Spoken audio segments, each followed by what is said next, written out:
Welcome everybody to Whitmore Farms. We are a working farm. This has not been built overnight. It's our way of doing it. What works for me will not work for you. What works for you will not necessarily work for me.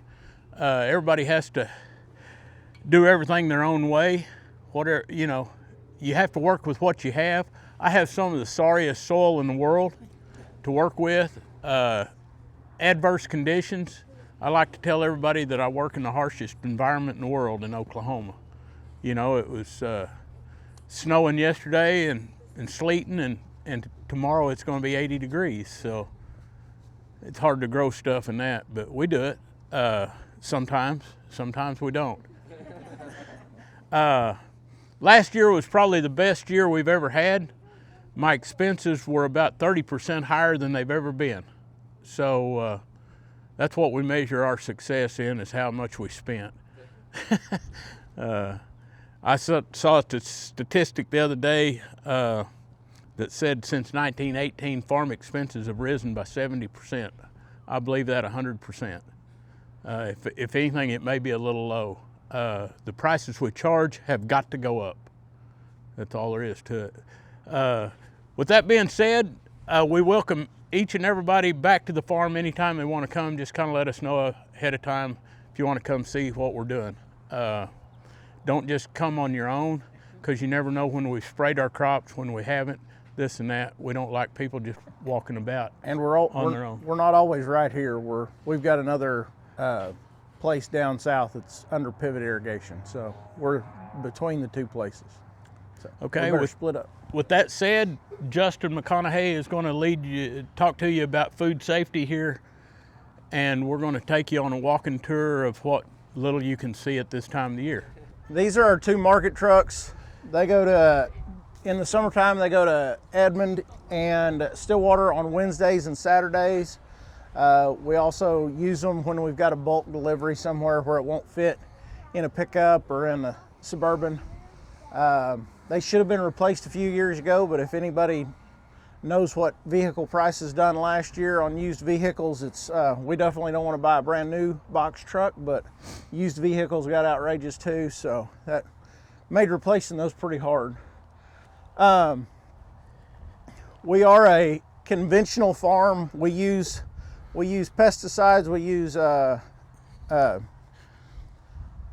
We use chemical fertilizers. What do you call it? I can't think of the word right now. We use insecticides and fungicides, whatever we need to use to grow a crop. So if any of you guys have been doing this type of agriculture, you know that you can't always buy the equipment that you want. I had to build this sprayer. I built it up there in my shop. The only thing, the hoses and stuff, I couldn't make those, but this is what I use to spray everything on the farm. I have multiple booms that I can switch in and switch out. You just can't buy the type of things that you need to work in an operation like this, so sometimes you have to build them. Oh, this is a nice little tractor, but it is kind of warm in the summertime.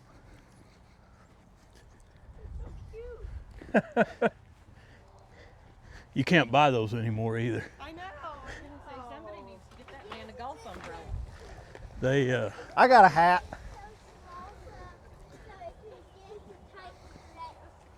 Do we want to come in here? I guess, yeah. Come on in here. That is thank you for sharing.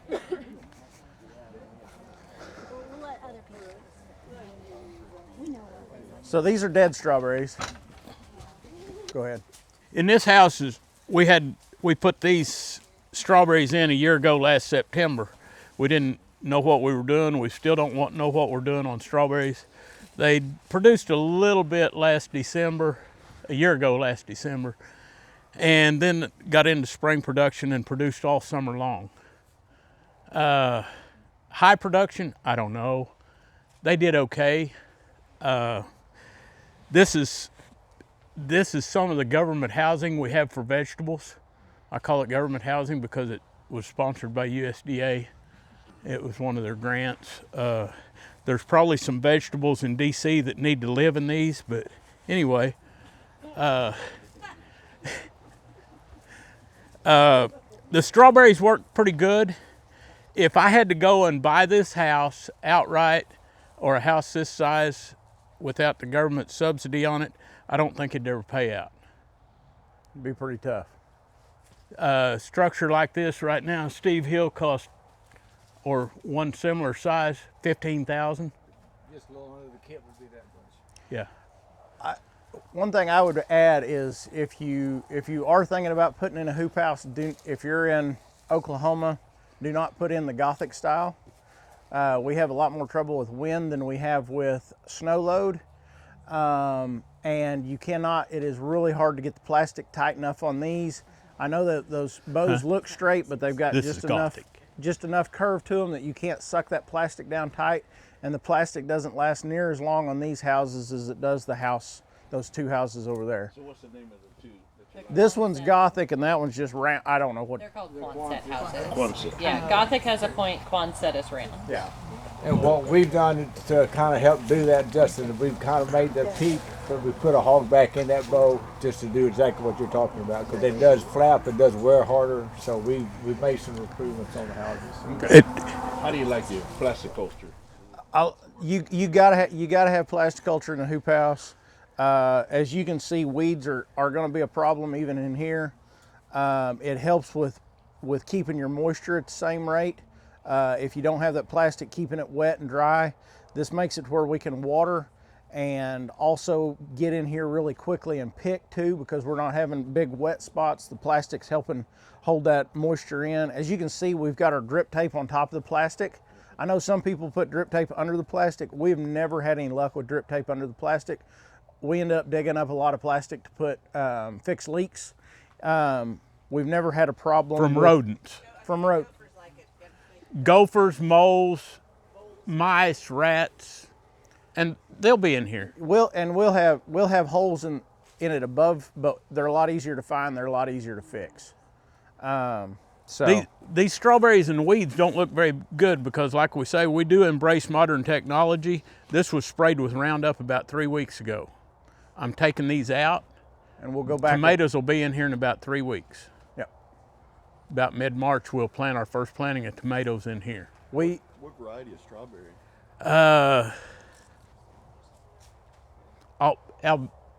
Albion. I don't know. Albion was what these were. Oh, okay. They're day neutral, I think is the term for strawberries. They're day length neutral.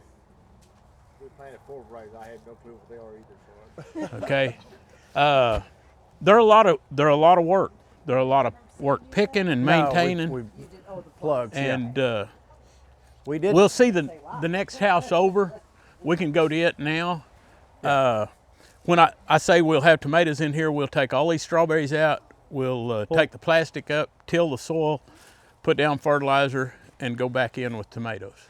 That's why we got the big doors, so we can get the 30 horsepower tractor in here with the rototiller on it and till it. And it's a problem. I wish I could bed up in here. I wish I had a machine that I could bed it or take both ends out and bed right through it or something. But, you know, like I said early on, you have to work with what you have. And is it ideal? No. Are there tweaks that could be made to it? Yes. But these kits did have, when we put these in, these kits did have full indoors, and that's what we thought we were going to do. And the first one blew out, I think, a week after before we ever got the whole structure up. Yeah. So I noticed that you have the roll down side. Yes. Do you prefer those to the roll up? Yes. Yes. Yes. Roll up. If the sun came out today, right now, it could jump up to 80 to 100 degrees in here just real quick. You let this side down, you vent that heat out, you stay cool down on the ground but not hot. Okay. You say warm. If you roll that side up, you're bringing in that cold air Yeah. right across your crop. You're keeping it warmer down low but not hot, and you can let out some heat. And the other side to that, if you had that plant young and tender and that wind's blowing to beat the band and you raise it up to Yep. one level, then it just, the stress that wind puts on a plant. And- so we try to. Believe me, we get wind out here. Yeah. We better get going or Yeah. we're not going to get done. We'll move over to the next house. So these are going to be this year's strawberries. The cold knocked them back pretty good this year. We did not get any December strawberries, but December really wasn't what we were aiming at. We do year-round markets, but I mean, the number that we got off of them last year wasn't enough to to tell anybody about. Whenever we will need to start renovating these pretty soon, taking off those runners to keep the production, get the production as high as possible. One thing on our houses where we keep tomatoes and cucumbers, we will add heat in the springtime if we need to. We have several of the, I don't know what type of heat.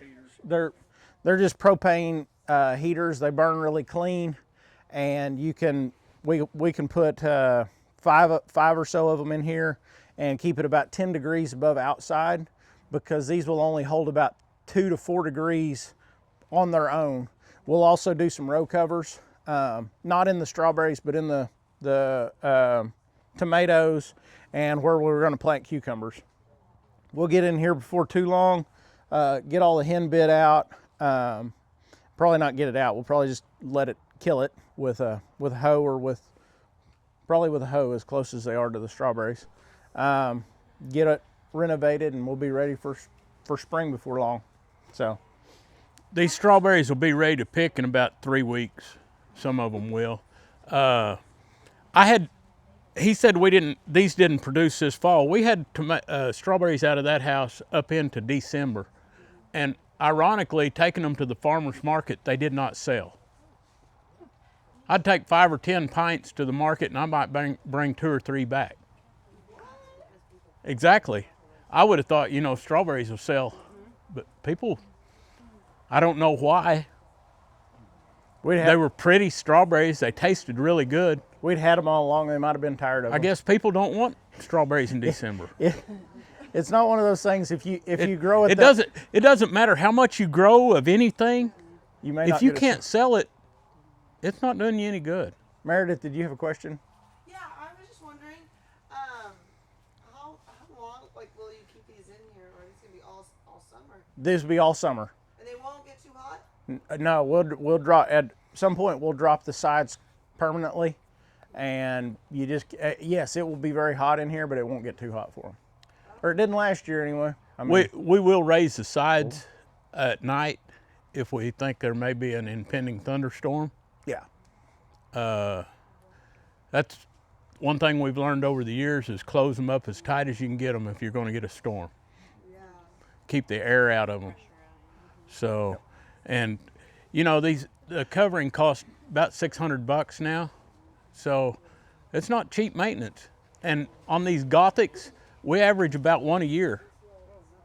The longest I've ever got out of one, it was 3 years on one of these. So it's just a matter of time till we come up here and they're gone. Mm-hmm. And that's what happens is you wake up one morning and look out, and I'm gonna have to have a new top. And it's not fun. The 2 houses Steve Hill built for us, for a nominal fee, of course. I think the first one you built, Steve, was in 17. Well, you got me muddy. The cover came off of it about a month ago. And it looked like when I came up here, and it had a big old rip across it, and it looked like cats had been fighting on top. There was some cat tracks, and it looked like one of them had caught a claw and went down it. So, and then the air got in it, and it was gone. So, but the plastic had gotten brittle. 4-year plastic, and it lasted. Yeah, this would be 7 years. So we cut the plastic off the side to keep it from flapping, and it had a really weird texture to it. It was done. So now we'll go out to the field, unless somebody has questions on the strawberries or the high tunnel. These used to be taller. We've dropped them down about 2 feet. Oh, that's what I was going to say. These had 6-foot sides.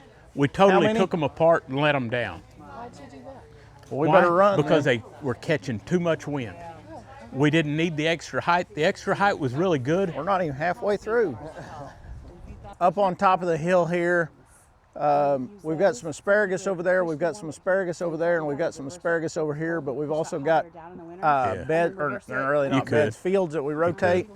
Last year, this was early corn. We plant sweet corn and then lay clear plastic over the top of it and try to get an early jump on corn.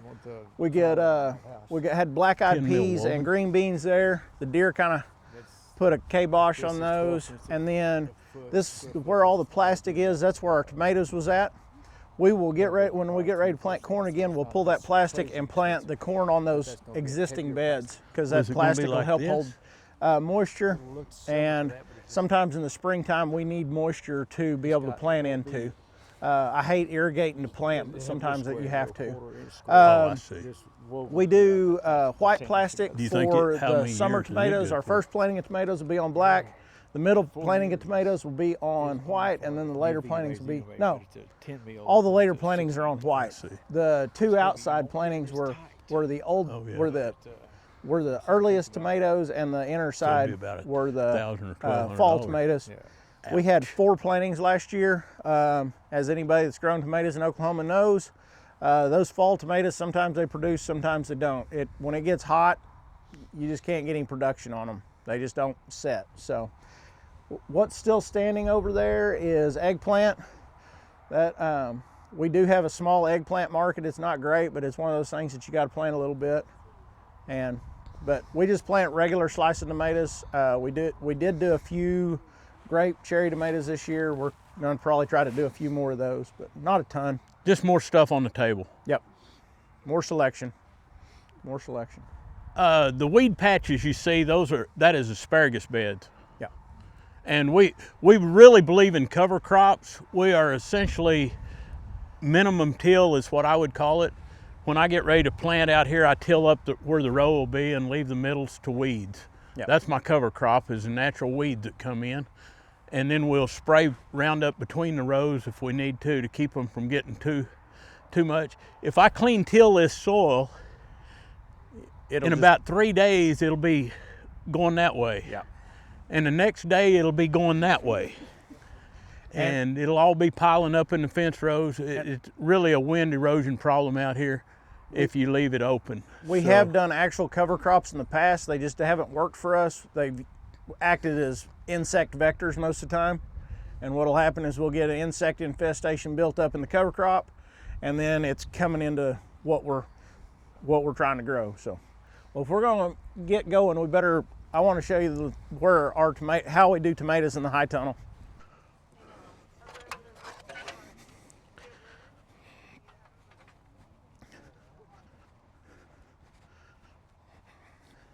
This house was cucumbers. We had 4 rows of cucumbers in here, and we had a row of we had 5 rows of cucumbers, no, 4 rows of cucumbers, a half row of bell peppers, and a half row of eggplant. And then we had squash on the edges until the squash got too big, and we had summer squash out in the field. And then we came in and ripped out that edge squash. But the cucumbers, we had them trellised up on these cattle panels that you can see out here. So.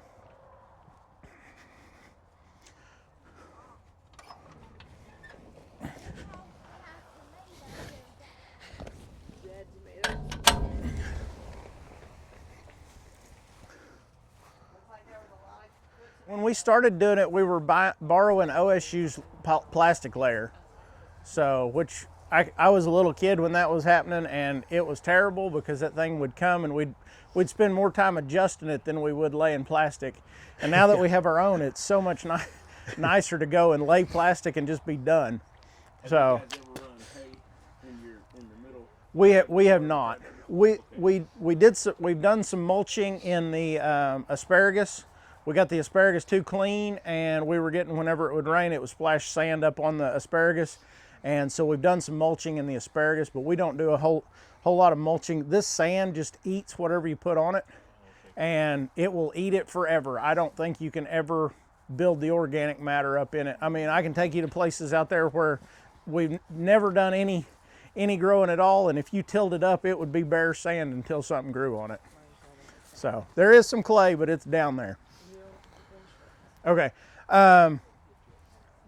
The tomatoes in here were humongous. I talked to a guy yesterday. If you want to do tomatoes in a hoop house, whether you're doing conventional or you're doing organic, you need a blaster sprayer if you're going to get in there and really keep the insects out of them, the disease out of them. Everything likes to eat a tomato.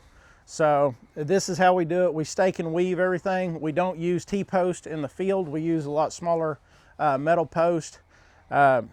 The only thing I wish we'd have done different last year is we kept these tomatoes going all the way through, and we tried to get a fall set of tomatoes off of them. What I wish we would have done is when these kind of quit, pulled them out, replanted, and started over. What happened is these tomatoes got so large, I couldn't, even with the blaster, I couldn't get anything into the center of that mass, and I started having white flies, aphids, and spider mites going in them. So it's like a leaf blower with a tank that you can mix up different chemicals in. Leo, He's right here. Leo, do you have something you want to tell everybody? Yeah.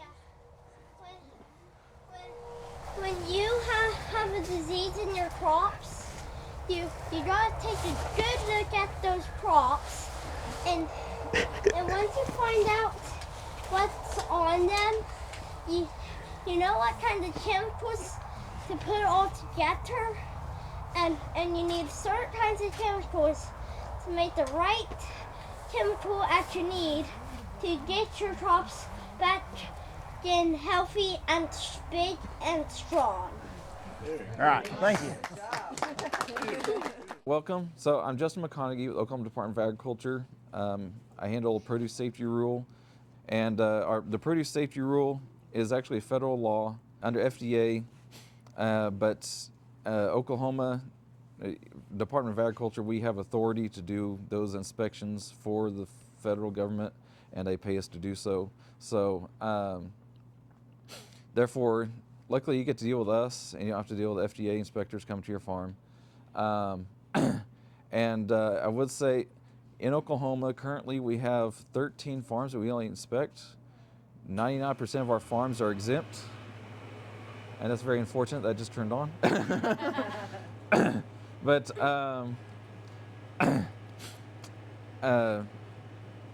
the reason being for that is most of our farms are very small.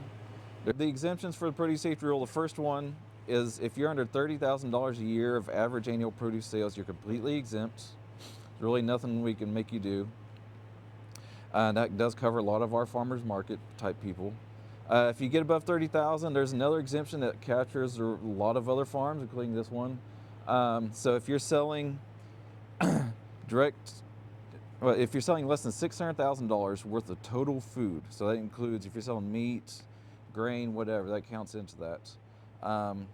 And you're selling at least half of that food or more direct to the consumer, or direct to a retail, or direct to a restaurant, so basically not through a wholesale distributor. And by the way, selling to the food bank is, even though it is like a distributor, there's only one sale. There's no sale after that, so that does count as like a retail sale. So that can work for your qualified exempt status. So, like I said, those two exemptions right there, plus there's another one for really consumed raw, which is like sweet potatoes, and pecans, okra. Those exemptions capture a lot of our farms.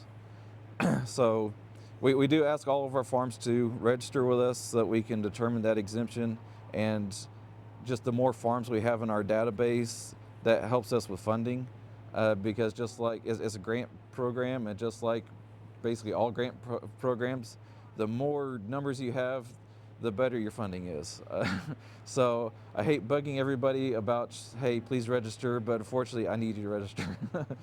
And we do have to ask you to renew it so that we can keep the information up to date.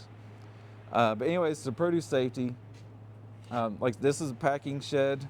There is a wash line right over here. We have a cooler also. When washing produce is actually not recommended in most cases. If you don't have to wash produce, then don't wash produce, because it actually can create other problems. You can,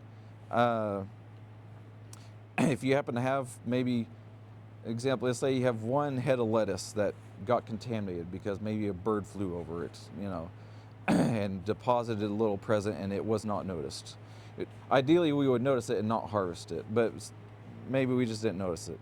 And if we ran that through a wash line, and not one like this, let's say like a big dunk tank type wash line, or maybe one that reuses water, So sometimes they have recycling water type systems. If we run that through there, well, that we may wash some of that bacteria off, and now that reused water is getting sprayed on all the other produce, and now we just spread that contamination from one head of lettuce to hundreds of heads of lettuce.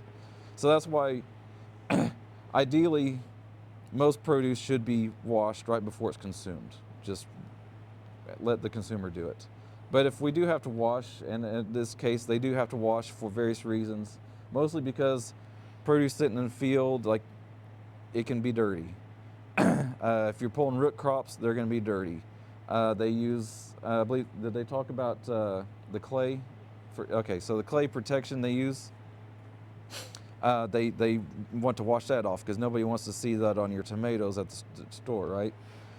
So they do have to wash that. So they do have a wash line. It's a very simple but very common type wash line. This one does not use recycled water. It just, you put it on the line, it goes through some spray jets, it sprays it on there. There's some brushes, the brushes help brush it off. It's very, very common in the industry. However, I would say the brushes are not always ideal, but it is still very common because it's very hard to clean a brush. And once the brush gets dirty, like, you can try to clean it, you can try to sanitize it, but there's no guarantee you're going to get it fully clean.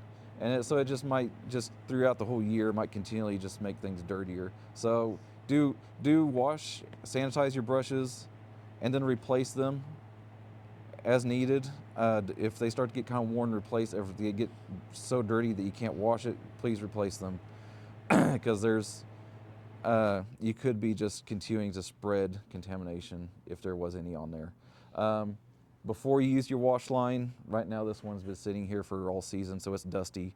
But before you use it, make sure you do scrub it, soap and water, use a sanitizer to prepare it before you run produce through it, because you don't want the machine to become the source of contamination. The water you use in your wash line, you need to ensure it's clean water, has zero E. coli. They use well water here. They test that well water once a year. It shows zero E. coli, so we know it's okay to use. If you have city water district or rural water district that you're on, that water is treated and tested all the time, so that water is good to use also. Ideally, you would not use any surface water for washing. You can use it for your irrigation, but if you were to use it for washing, you would have to have a commercial equipment to filter and sanitize that water first. And when it comes to coolers, one of the things we always look at in coolers is we want to see a drip pan to capture any condensation that may be on those condenser coils. We don't want water condensing and then dripping onto produce, because that's water, pooling water is always a concern for listeria. And also when it comes to produce quality, wet produce means it can start rotting, it can growing mold, and that makes it to where you can't sell it. So you have to control the moisture in coolers, and of course always capture those drips and send them outside the cooler. We have crates. Plastic crates are great for harvesting and holding produce. Once again, between uses, wash, sanitize them. Plastic is great because it can be washed and it's reusable. But wood's so much cleaner. What? and you can still use wood. It is actually a very common practice for, like, the apple picking up in the Northeast. But they still have to wash their wood crates. It's not a perfect material because you're not guaranteed to get it completely clean and sanitized, but you do at least have to attempt to do it. So yeah, that's why we do like plastic. We do like stainless steel. Any good solid surface that you can wash. And then when we're storing produce, pallets. We want to place our crates on pallets. That gets it off the ground. It helps prevent mice getting into it. It helps prevent if there was any water pooling on the ground. We don't want produce sitting on that, and we don't want our produce sitting on the ground. If we, if or the industry or FDA calls it drop produce.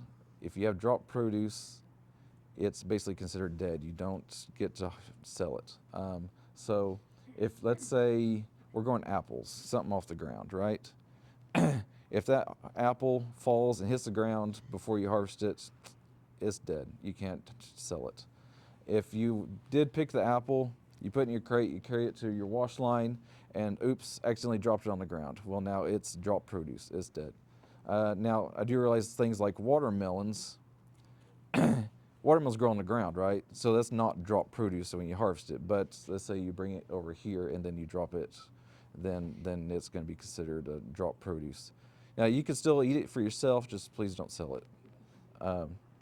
Feed it to the pigs. You feed it to the pigs, it'd be perfect. The chickens love it, the cows love it. Compost bin. Can impact the quality. So a lot of times, like the peaches, we do grow and drop. I can't guarantee that's not going to have a bruise spot when Yeah. I sell it, and then my customers aren't happy because they didn't have a good peach. Yeah. Drop produce, yeah, it could get bruised. And that bruise could be a point of where the bacteria or whatever could get into the produce also. Yeah. And once you get bacteria in produce, the whole reason for produce safety is because we like to eat our produce raw. We don't like cooked salads, right?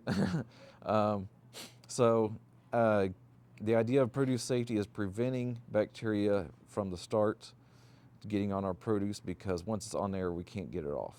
Even if you do wash it, you're only get maybe 90% off, 99 at best. And when you're talking bacteria numbers, that's not good enough. Because when they're talking about like sanitizing, they're talking about 99.99%. And all it takes, depends on the organism, but like listeria, I believe it only takes like 10 cells of listeria to make someone sick. Thing about listeria is most of us won't get sick from it unless we're immunocompromised. It also is very dangerous for babies in the womb too. That's why they tell women when they're pregnant, do not eat like deli meats, because that's a common source of listeria, because it's soft cheese. And and for babies, don't give them honey. Same thing too. Or no, sorry, that's botulism. That's botulism. Yeah. Do we have any questions? So just if you're not going to be growing as much as necessary or selling to a grocery store, is it still beneficial to go to one of the produce safety trainings? Oh yeah. Yeah, I recommend everybody go to a produce safety class, no matter your size of farm. If you are big enough to be inspected, you're required to go through the class. And we did also require that for the local food procurement thing for selling to the food banks. The DHS is actually the lead agency on that program. They applied for the grant, and they came to us asking help, like how do we ensure this produce is safe when purchased? And I'm like, well, we can't really guarantee it's 100% safe because it's raw produce, right? We have the option, okay, we could maybe ask you to do a gap audit. Well, but that's going to cost $2,000. And our farms, like I said, 99% of them are very small farms. So I can't expect you to pay for that. And then you're exempt from inspection, so we can't do that. So that was our option, was like, well, you can go through a class, that way you can at least learn the practices and hopefully implement them on your farm so that we can have safe produce. Do you have to, I went to that food safety years ago. Do you need to re-up that occasionally? No, only if you want to. I mean, you could retake it, but that certificate does not have an expiration date. And the class really hasn't been updated yet. It will be updated soon because the FDA is changing the water rule. They've been working on changing it for, I hate to know now, it's probably been 4 or 5 years. So the water rule, back when we taught that class, and it said that if you use surface water, you had to do, I believe it's 20 tests in 2 years, and then like 4 or 5 tests a year after that. And then if you use well water, you had to do 4 tests the first year and once a year after that. It's going to change the water rule to where you do a self-assessment. You're no longer required to do water testing. However, I would say water testing is probably still the best way to do your water assessment, especially if it's something like well water, because it's so easy to test well water. In Oklahoma, our wells are generally free of E. coli, so you test once a year, see 0 E. coli, you're good to go. If it ever does pop positive with E. coli, OSU has a fact sheet that you can just, shows you how to shock that well. Just pour some chlorine down it, let it sit, and then pump it back out before you use it. And then you can retest that well.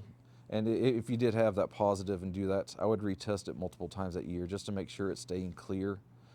Like I said, the FDA recommended 4 times that first year for a water test, so you would restart that 4 in that first year and then once a year after that. Before you send the test. Yeah. So you can send the test. There are some private labs around the state. We actually have some extension services all over this country put together a map that shows locations of labs that you can get those tests done. So there are multiple options in Oklahoma. We have a few private labs. One at ODAF. We do. We have. Yeah, you can use our lab at ODAF. You can use the lab at DEQ. And that's what they use is DEQ, right? Yeah. If you're in Tulsa area, Tulsa Health Department has a lab, and Norman, their water treatment plant, has a lab that they will test. And I think there may be a couple other cities that also do that for you. So a lot of cities have their own water treatment. They do those tests daily, but very few of them will actually take outside samples. But Norman is one that will do that. So I think maybe Lawton.